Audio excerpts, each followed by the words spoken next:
नमस्कार दोस्तों, मैं सुधीर खांडेकर आपका मेरे यूट्यूब चैनल सुधीर व्लॉग में स्वागत करता हूं। और जैसा कि हम लोग विभिन्न प्रकार की मोटिवेशनल और मॉरल स्टोरीज पर चर्चा करते आ रहे हैं, तो आज मैं चाह रहा था कि कुछ एक अलग टाइप से शुरुआत करना चाह रहा हूं। और वो है कि कैसे इंसान और प्लांट्स के बीच में, बड़े वृक्षों के बीच में इंटर कनेक्शन रहता है, कितना उन दोनों के आपस में कैसी फीलिंग्स रहती है, कैसे एक दूसरे को समझते हैं। इस पर भी बहुत सारी चीज़ें इस वर्ल्ड में हुई है और लगातार होती आ रही है। कई लोगों ने इस पर बड़ा रिसर्च भी किया है। कई वैज्ञानिकों ने हमारे देश की कई विद्वान लोगों ने इस पर बहुत काम किया था और उनने बड़ी थ्योरियाँ दी हैं कि कैसे पेड़ पौधे हमारी भावनाओं को समझते हैं, कैसे वो, जैसे कि हमने बचपन में भी देखा था कि अगर कोई कुल्हाड़ी लेके अगर पेड़ के पास जाता है तो पेड़ में एक डर सा पैदा होता है। अगर वो कोई व्यक्ति अगर पेड़ पौधों में पानी डालता है तो वो पेड़ उस हिसाब से प्रफुल्लित होते हैं।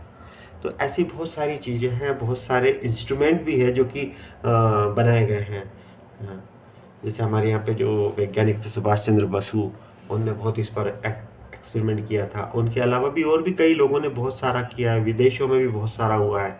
तो मैंने भी अपने जीवन में पिछले करीब 2007 से लगाकर अभी तक विभिन्न प्रकार के वृक्षों के साथ में बहुत सारी चीज़ें शेयर करी है। तो मैं वो एक-एक करके उनमें मैंने हर वृक्ष के साथ जो मेरे फीलिंग्स हुए हैं, उसको मैं किताब के फॉर्म में ला रहा हूँ। तो मैं चाह रहा था कि पहले एक बार एक वीडियो में इसको 2, 4, 6 उसकी जो स्टोरीज़ हैं वो सुनाना चाहता हूँ और रिस्पॉन्स देखना चाहता हूँ कि अगर अच्छा रिस्पॉन्स आता है तो उसको बुक फॉर्म में छापेंगे। और वो बहुत ही फैंटास्टिक है, क्योंकि मेरा खुद का अनुभव तो इतना अच्छा है कि मैं कुछ बता नहीं सकता उसमें। जब आप उसको करके देखेंगे, सिर्फ सुनने में मज़ा लेना ही नहीं है, उसको करके देखना भी ज़रूरी है। अगर हम करके देखते हैं और हम रिज़ल्ट पाते हैं, तो फिर हमें एक बिलीफ सिस्टम पैदा होता है, तब विश्वास पैदा होता है कि हाँ यार, ये करने से होता है। तो दोस्तों, मैं अपनी शुरुआत करूँ उसके पहले मैं एक अमेरिकन वैज्ञानिक के बारे में बताना चाहूँगा कि उसने कैसा किया था और क्या उसने शो किया। तो ओशो अपने अधिकतर प्रवचनों में इस स्टोरी को ज़रूर उल्लेख करते हैं और मैंने भी उन्हीं से इसको प्राप्त किया है। तो जो अमेरिकन वैज्ञानिक था, उसने पेड़ पौधों का बड़ा प्रेमी था वो। तो उसके घर के लोग भी उससे परेशान होने लगे कि ये पता नहीं क्या करता है, सुबह से उठता है, पेड़ों के साथ बातें करता है, उनको बढ़िया उनसे मिलता है, गले मिलता है, उनमें वाटरिंग करता है, पानी डालता है, उनके साथ बातें करता रहता है।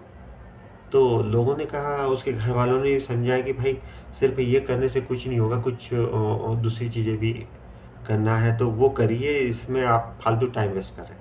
लेकिन वो नहीं माना। उसने कहा कि नहीं नहीं, ये मेरी भावनाओं को ये समझते हैं और मेरी भावना को ये समझते हैं, इनकी भावनाओं को मैं समझता हूँ। लेकिन अब लोग बाग ही होते हैं। और वो वैज्ञानिक ने सोचा कि यार अब कैसे मैं दुनिया को बताऊं कि नहीं, ये मैं जो कहता हूँ वो मानते हैं ये बात को। तो उसने क्या करा कि जो उसके घर के पास में जो गार्डन था, जो उसके घर में गार्डन था जिसको कि वो देखभाल करता था, उसने कैक्टस के कई पौधे लगा रखे थे और अच्छे बड़े बड़े कैक्टस हो गए थे। तो एक कैक्टस से वो हमेशा बातें करता रहता था और उससे ये कहता था कि यार देख, मैं तेरे से बात करता हूँ, तेरे साथ बैठता हूँ और पानी वगैरह देता रहता हूँ और बहुत विभिन्न प्रकार की अपन बातें करते हैं। तो मैं ये चाहता हूँ कि तू कुछ ऐसा कर कि ये जनता को और मेरे घर वालों को और सबको ये पता लगे कि यार वाकई इनका आपस में बहुत अच्छा रिलेशन है, तो ऐसा कुछ कर। तो रोज ये बात बोलता था।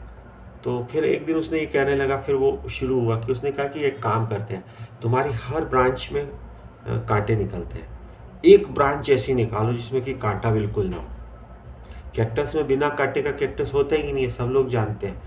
तो उसने यही कहा कि देख, अगर ऐसा कुछ कर देगा ना तो दुनिया को लगने लगेगा कि यार वाकई कुछ होता है।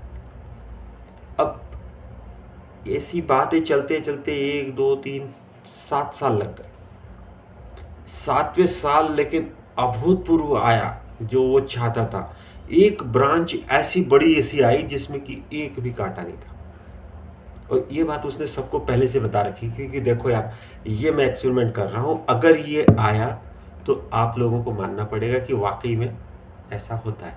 मतलब भावना हमारी समझते हैं प्लांट्स, और हम जो कहते हैं वो होता है। और जब वो शाखा निकली बिना काँटे वाली, तब लोगों को आश्चर्य हुआ। उन्होंने कहा हाँ यार, यस, कुछ ना कुछ तो है। तो दोस्तों, मेरा कहने का मतलब ये है कि ऐसा मैंने भी विभिन्न प्रकार के बड़े-बड़े वृक्षों के साथ में एक बहुत ही आत्मीय संबंध बना के बहुत सारी चीज़ें करके देखी और सब हुई है।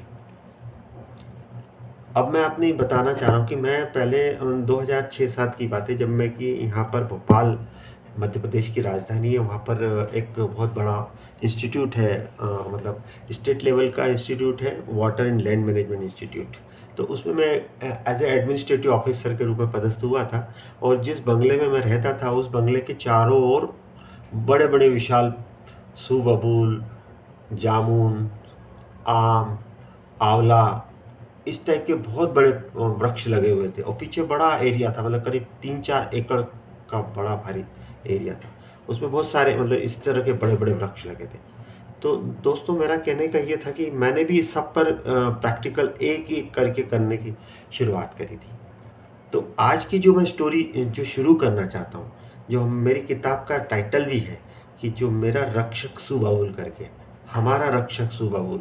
सुबबुल का पेड़ आप लोगों ने अगर देखे हो तो जनरली वो कम हाइट के, मतलब करीब 15-20 फीट के हाइट के होते हैं। और जनरली उसकी जो लकड़ियाँ रहती है वो जलाने के काम आती है। उसकी पत्तियाँ जो रहती है वो बकरी और गाय और जो शाकाहारी जानवर होते हैं उनके खाने के काम आती है। वो बड़ा अच्छा पेड़ है। और बीच में गवर्नमेंट ने भी बड़ा उस पर फोकस करके सुबबुल की बहुत ज़्यादा प्लांटेशन करवाया था। और जो हमारे मैं जिस क्वार्टर में रहता था, उस क्वार्टर में वो जो सुबबुल था, वो ऐसा विशाल सुबबुल था कि जैसे बरगद हो, पीपल हो, इस टाइप का था। मतलब इतना विशाल सुबबुल मैंने अपने जीवन में तो कभी देखा ही नहीं था। तो वो चूँकि हमारे जहाँ हम लोग रहते थे, उसके जो पोर्च था गाड़ी रखने का, उसके ठीक पास में, और उसका जो तना था, जो वो जो था तना, गर्थ उसकी इतनी बड़ी थी कि दो लोग भी हाथ अगर एक दूसरे का पकड़ लें तो भी उसका वो गोल गर्थ को नहीं नाप सकते थे। मतलब इतना अच्छा था। और हाइट उसकी होगी 40-50 फीट की। मतलब जो घर था वो 2 मंजिला था, उससे ऊपर जाता था वो। और उसकी ब्रांचेस ऐसी बड़ी बड़ी लंबी लंबी थी कि घर के ऊपर से निकली हुई थी और चारों तरफ फैला हुआ था। तो क्या होता था कि वो उसके जो सुबबुल की एक खासियत ये है कि उसमें से पत्तियां बहुत गिरती है, कचरा बहुत करता है। दूसरा, उसमें जो फलियां लगती है, उसके फलियों के बीज गिरते रहते हैं। और जो बीज वहाँ जहाँ भी गिरते हैं, वहाँ पर वो छोटे छोटे छोटे छोटे पौधे उग के आ जाते हैं। और एक उनकी खासियत ये है कि उनकी डीप रूट्स रहती है। और रूट इतनी रहती है मजबूत कि उसको खींच के उखाड़ने में भी बहुत मेहनत लगती है। तो अब आगे लान था, पीछे बहुत सारी सब्जी का और फूलों का और इस टाइप के बहुत सारे खेती टाइप की हम लोग करते थे। तो वो सीड गिरते थे उसके, और वो ढेर सारा मतलब वीड्स के रूप में हो गए थे। तो अब जैसा स्वाभाविक ही होता है ना, घर में क्या बहुत सारी चीज़ें होती, सारे लोग रहते हैं। तो जो श्रीमती जी थी, तो वो बहुत नाराज़ होती थी कि ये क्या है, इसके कारण इतना कचरा आता है और लान खराब करता है, पीछे सब्जियों में उगाते हैं और उन्हीं को करना रहता था सब काम। तो कहती रहती थी कि नहीं, इसको तो कटवाओ। तो जो मेरा छोटा बच्चा था, जब मतलब एक ही बच्चा जो छोटा था उस समय, वो भी मना करता था, नहीं नहीं नहीं मम्मी, ये नहीं कटेगा। और वो लिपट जाता था उससे, सुबबुल से। एक्चुअली हम लोग क्रिकेट खेलते थे भाई। तो एक प्लेयर के रूप में वो रहता था, जिससे कि गेंद उस तरफ नहीं जाती थी, क्योंकि पड़ोस में एक और दूसरा क्वार्टर था। तो वो हमारा बड़ा मतलब एक प्लेयर भी रहता था। फिर उससे हमको ये लगता था कि ये हमारी रक्षा के लिए खड़ा हुआ है। और वाकई भी हमको हमेशा उसका एक बड़ा सपोर्ट रहता था। मैं तो उसको हमेशा ही कहता था, भैया तेरे ही कारण हमारे को बड़ा मज़ा आ रहा है। और घर में जो जितना भी ठंडक है, वो उसके फैलने के कारण थी, उसके घर के ऊपर। और बड़ा मज़ा आता था उससे। और बार बार हम लोग उससे हमेशा यही कहते थे कि तुम्हारे जैसा रक्षक है तो कोई दिक्कत नहीं है। अब वाइफ हमेशा लगी रहती थी कि नहीं नहीं, बुलवाओ, गाड़ी बुलवाओ नगर निगम की, और इसको कटवाओ, क्योंकि क्या है ये बहुत कचरा करता है और पूरा लान खराब कर देता है, गमलों में भी इसके बीज गिरते रहते हैं। अरे हमने कहा हम लोग मिल के साफ करेंगे, ऐसे ऐसे जैसे तैसे हम समझाते रहते थे। लेकिन अब बहुत मुश्किल रहता है समझाना। तो बच्चा भी बार बार कहता था नहीं मम्मी नहीं मम्मी, रहन दो करके। फिर बाद में क्या हुआ कि जब 2018 की बात थी, 17-18 की, जब हम सोचने लगे, जब बच्चा 10वीं में आ गया, तो मैंने कहा यार इसको कोचिंग वोचिंग, क्योंकि वो पहाड़ी पर है और कम से कम 5-6 किलोमीटर दूर तक तो कोई था ही नहीं नीचे। तो हम लोगों ने सोचा कि अब ऐसा करते कि इसको कोचिंग वोचिंग की ज़रूरत है छोरे को, बच्चे को, तो एक काम करते हैं नीचे शिफ्ट हो जाते हैं। तो हम गए इधर उधर ढूंढा और भी दूसरी क्वार्टर्स ढूंढे, फिर लगा कि यार अब कोई अच्छा सा फ्लैट ले लेते हैं। तो एक नया न्यू कंस्ट्रक्टेड फ्लैट हमने डिसाइड कर लिया कि 1 नवंबर 2017 से यहाँ आ जाएंगे। ये बात हुई थी अगस्त में, सितंबर में हुई थी। सितंबर में हुई थी कि नवंबर 1 तारीख से शिफ्ट हो जाएंगे, इसको छोड़ेंगे घर को।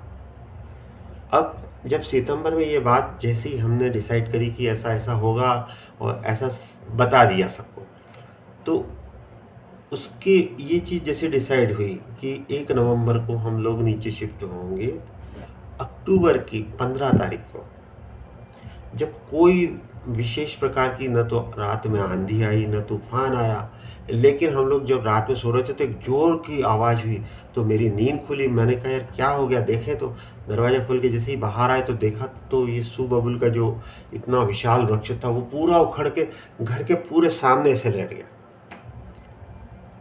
अब बड़ा आश्चर्य हुआ हमको कि भाई इतनी बड़ी, न तो कोई आंधी आई न तूफान आया, और इतना डीप रूटेड था ये, और ये पूरा उखड़ के पूरा घर के आगे लेट गया।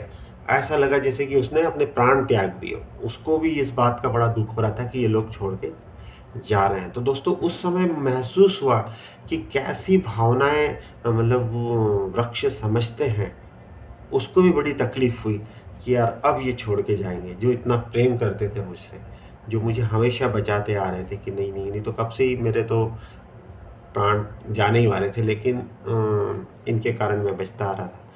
तो दोस्तों मेरा कहने का मतलब ये है कि बार बार जब मन से भाव पैदा होता है, तो ऐसा नहीं है कि सिर्फ मनुष्य ही समझता है, उस भाव को जानवर भी समझते हैं और वृक्ष भी समझते हैं। और पहली बार वो समझ में आया कि यार देखो कितना गजब का था ये, इतने दिनों से मतलब इतने समय से साथ में रहने के बाद जब इसको लगा कि अब ये जा रहे हैं, तो वो खुद ही पहले उसने अपने प्राण को त्याग दिए।